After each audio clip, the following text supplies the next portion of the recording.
मित्रों नमस्कार, मैं विनोद मिश्रा। एक अजीब सी घटना है, पुलिस वाले कैसे कैसे क्या क्या काम कर बैठते हैं और क्यों ऐसा करते हैं, इस पे मेरी समझ से तो परे है। और ये तो सब बहुत सारी पढ़ाई करके फिर एग्ज़ाम दे करके फिर इनकी बहुत सारी ट्रेनिंग होती है, फिर इनकी थानों में ज्वाइनिंग होती है। ये कैसे कैसे काम करते हैं। एक हिंदुस्तान में खबर लगी हुई है कि पुलिस पर दलित को जूते में पानी पिलाने का आरोप। क्या खबर है? खबर है कि कल्याणपुर निवासी एक दलित महिला ने पुलिस कमिश्नर को शिकायत पत्र सौंपा। कल्याणपुर थाना अध्यक्ष नौशील धाम चौकी इंचार्ज और 2 दरोगाओं पर बेटे को रात भर बेरहमी से पीटने और जूते में पानी पिलाने का आरोप लगाया। जांच एसपी कल्याणपुर एसीपी कल्याणपुर खुद कर रहे हैं। थाना क्षेत्र में रहने वाली दलित महिला के अनुसार बेटा ई रिक्शा चलाता है। एक पड़ोसी युवक भी ई रिक्शा चलाता है। 17 अगस्त को सवारी बैठाने को लेकर पड़ोसी युवक से कहा सुनी के बाद मारपीट हो गई, जिसमें के बाद बेटा नौशील चौकी पहुंचा। पीछे से पड़ोसी युवक भी आ गया, या दोनों में समझौता हो गया। आरोप है कि चौकी के पीछे चौकी इंचार्ज और 2 दरोगा शराब पी रहे थे। बेटे के समझौते की बात कही तो तीनों ने उसको पीटने लगे। कहा पुलिस के पास आए हो तो 10,000 रुपये लाओ। क्या बात है? बात तो ठीक है।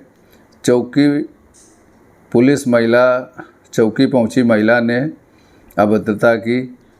महिला के अनुसार रात 1:30 बजे आरोपित पुलिसकर्मी बेटे और युवक को कल्याणपुर थाने ले आए और आरोप है कि थाना अध्यक्ष ने थाने के पीछे ले जाकर गाली गलौज कर दोनों को पीटा। बेटे को जूते में पानी पिलाया। पुलिस ने दोनों युवकों को वीडियो यह कहते हुए बनाया कि चोटें आपस की मारपीट में लगी हैं। अगले दिन 151 में चालान कर छोड़ दिया। क्या बात है? मात्र 10,000 रुपये का लालच और ऐसे कार्य। आदमी कितना पैसे के लिए पागल है, मतलब ब्रेन ही खो जा रहा है कि हम क्या कर रहे हैं, क्यों कर रहे हैं। ऐसा करने से हमारी क्या इमेज रह जाएगी? कुछ न कुछ तो होगा। अरे ये अखबार लगी तो पुलिस के ऊपर तो एक दाग लगा ना। इन दरोगाओं के नाम आए हैं, इनके ऊपर भी लगा। ठीक है, क्या इनकी इज्जत रह गई? लेकिन लोगों को इससे कोई फ़र्क पड़ता नहीं है। ठीक है जी। दूसरी एक दुखद खबर है कि उसमें नेपाल में यूपी की एक बस नदी में गिरी। जो दक्षिण भारतीय लोग थे और इसमें से 27 लोगों की मौत हो गई, 2 अन्य लापता हो गए। करीब 43 लोग उसमें सवार थे और गोरखपुर की ये बस थी। एक ये बड़ी दुर्घटना है। इसीलिए मैंने ये यातायात जागरण मिशन का शुरू किया है और अखबारों की भी समीक्षा इसलिए करते हैं कि जहाँ तक हम नहीं पहुँच पाते, हमारी जो नज़र से दूर हैं, इन लोगों का बड़ा नेटवर्क है और ये अखबार छापते ही हैं। और इनकी जो खबर है वो चूँकि राइटिंग में होती है और तो इसको पढ़ करके ये कि इसमें सच्चाई होगी, और सच्चाई होती भी है। ऐसा नहीं, इनकी सारी खबरें सच्ची होती हैं और अगर कहीं गलती होती है तो गलती मानते भी हैं। मैं भी अपनी गलती मानता हूँ कहीं होती है तो इस तरीके से मैं अखबार समीक्षा करता हूँ। समय ऊपर नीचे रहता है थोड़ा बड़ा। तो कुल मिलाकर के एक ये दुखद घटना है। और सीसामऊ, चूँकि उपचुनाव सीसामऊ में होने वाले हैं और निश्चित रूप से ये माना जा रहा है कि वो सीट जो है सपा के ही पक्ष में जाएगी, चूँकि शायद प्लानिंग अखिलेश जी की है कि जो उनकी पत्नी हैं, ठीक है, सोलंकी की, उनकी पत्नी को जो है टिकट दिया जाए। ठीक है, तो निश्चित रूप से हो सकता है, मुस्लिम बाहुल क्षेत्र है और बाकी उस क्षेत्र में जब जाएंगे तो लोगों से पूछेंगे तो पता लगेगा। तो चूँकि इरफान तो जेल में है, तो कुल मिलाकर के अभी चूँकि सरकार तो इस समय सत्ता पक्ष जो भी है बीजेपी का है, तो सीसामऊ सीट से 98 मुस्लिम बीएलओ हटाए गए जिसकी शिकायत करी गई है। समाजवादी पार्टी ने आरोप लगाया है कि सीसामऊ विधानसभा से 98 से अधिक मुस्लिम बीएलओ को हटाकर उनके स्थान पर गैर मुस्लिम बीएलओ को नियुक्त किया गया है। इस संबंध में सपा प्रदेश अध्यक्ष श्यामलाल पाल ने मुख्य निर्वाचन अधिकारी को ज्ञापन दिया है। खबर में बहुत कुछ है, लेकिन मोटा मोटी ये है कि इसमें 275 कुल बीएलओ हैं, जिसमें 124 मुस्लिम बीएलओ थे, उनमें से 98 जो है को हटाया गया है। होगा, उनको लग रहा होगा शायद कि ये बीएलओ जो है वो सपा के पक्ष में काम कर सकते हैं, तो हो सकता है इसलिए हटाया गया हो। तो ये है मामला। और अवनीश और मनोज ये अच्छे चर्चित पत्रकार थे और इनकी समाज में एक ठीक गुडविल बनी हुई थी और अच्छा इनके रिसोर्सेज थे, लेकिन आज इनकी धज्जियां उड़ी पड़ी हैं। अवनीश और मनोज पर एक और केस हो गया। हाँ, अवनीश में मुकदमों से लदवाने की दी थी धमकी, ठीक है। वायरल हुआ बमबाजी का वीडियो, क्या बात है। हाँ, पैरवी में दिल्ली लखनऊ के चक्कर, बड़ी स्थिति खराब है। मैरी एंड मैरीमैन स्कूल कंपाउंड और एपी फैनी कंपाउंड पर कब्जों में आ रहे बड़े बड़े नाम, क्या बात है। हैं, ज़मीन कब्जों में तेज़ कार्रवाई से कई सियासी कुनबों में हड़कंप। हैं, ऐसा तो है नहीं कि इसमें नेता पीछे रह जाएंगे। ऐसा नहीं है, क्योंकि नेताओं को तो ज़मीन की बड़ी भूख होती है। ज़रूरत से ज़्यादा ज़मीन और वोट, दो की भूख बहुत होती है, और ये भूख बड़ी ख़तरनाक है। और फिर ऐसे पत्रकार मिल जाएं, पुलिस प्रशासन के लोग मिल जाएं, फिर क्या कहना है, तब तो बल्ले बल्ले है। चूँकि वो तो मंत्री और विधायक अगर हों तो नेताजी के और बल्ले बल्ले है। तो ज़्यादातर लोगों की यही स्थिति है कि उनको ज़मीनों से बड़ा प्रेम है। खैर, अब इसमें ज़्यादा लंबी चौड़ी बात करने का कोई मतलब नहीं है। हैं, हाँ, यही सब चीज़ें हैं। बाकी तो अब एक चीज़ और देखिए कि साहब क्या क्या पुलिस काम करती है। पुलिस भर्ती चल रही है, पुलिस भर्ती में भाई तलाशी ले लो, कपड़ों की तलाशी ले लो। बाकी कलावा कटवाने का क्या मतलब है। कलावा कटवाया, राखी उतरवाई, फिर दी एंट्री, ये कौन सा सेफ्टी फीचर है। इसमें क्या क्या ये कलावा मैंने ये पहना हुआ है, इसमें ऐसा क्या कुछ लगा हुआ है कि जो इसको काटना बहुत ज़रूरी है, जब ये कटेगा तो अंदर जाएंगे। ऐसा क्या है। अरे भाई, परीक्षा देने परीक्षार्थी आया है, उसको बैग की तलाशी लीजिए, बैग बाहर रखवा दीजिए, मोबाइल मत ले जाने दीजिए, घड़ी उतरवा दीजिए, जूते उतरवा दीजिए, बात ठीक है। लेकिन कलावा कटवाने का क्या मतलब है। हैं, इससे उतरवा कर ली, हैं, जूड़ा खुलवा दिया, चलो ठीक है, रबड़ लगवा दी, ठीक है, जूड़े हो सकता है कोई कागज़ पत्तर रखे हो, वहाँ तक तो बात समझ में आती है ना। तो पुलिस इस तरीके की कार्रवाई करती है। गजब हो गया भाई।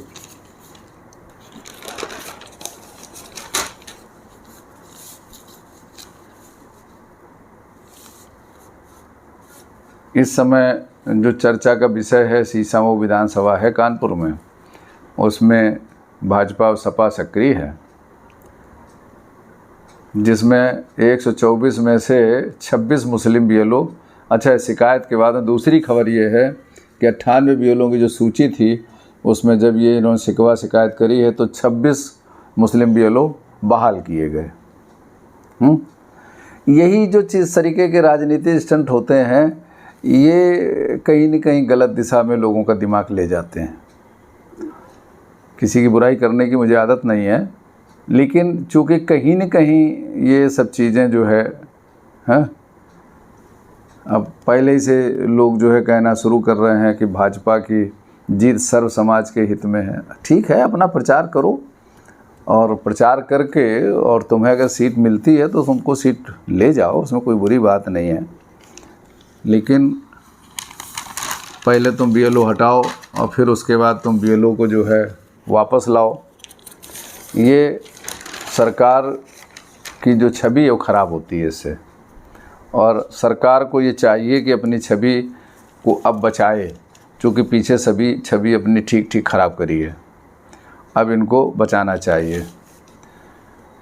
अनिल अंबानी का इस समय ख़राब चल रहा है। सेबी ने कंपनी से धन निकासी को पद का दुरुपयोग जो इन्होंने किया है उस पर सेबी ने इनके ऊपर प्रतिबंध लगा दिया है, कंपनियों से इनको बाहर भी कर दिया है 5 साल के लिए, और 25 करोड़ का इनके ऊपर जुर्माना भी लगाया है।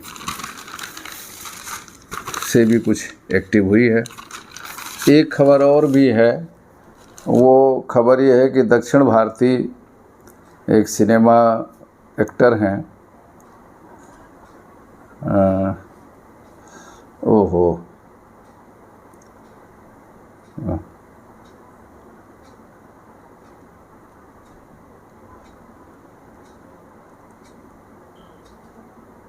हाँ, तेलंगाना दक्षिण भारत के जाने माने अभिनेता नागार्जुन के कन्वेंशन हॉल पर चला बुलडोज़र। हाड्रा की कार्रवाई। हाड्रा वहाँ संस्था है जिसने आज सुबह ही हॉल को तोड़ने का काम जो है वो शुरू किया गया, और पुलिस मौके पे तैनात रही। ये सब को तोड़ फोड़ चला। तेलंगाना में मशहूर तेलुगु अभिनेता नागार्जुन का हैदराबाद आपदा प्रबंधन एवं संपत्ति संरक्षण एजेंसी हाड्रा ने बड़ी कार्रवाई की, और हाड्रा ने नागार्जुना के कन्वेंशन हॉल पर बुलडोजर चला दिया। हाड्रा और पुलिस की संयुक्त कार्रवाई में कन्वेंशन हॉल को जमींदोज कर दिया गया। यह हॉल रंगारेड्डी ज़िले के शिल्परामम के पास स्थित था। दरअसल यह भूमि FTL जोन के अंतर्गत आती थी। हाड्रा ने आज सुबह ही हॉल को गिराने का काम शुरू किया। माधापुर DCP ने बताया कि हॉल पर कार्रवाई के काम में कोई बाधा न आए, यह सुनिश्चित करने के लिए पुलिस बल को मौके पर तैनात किया गया।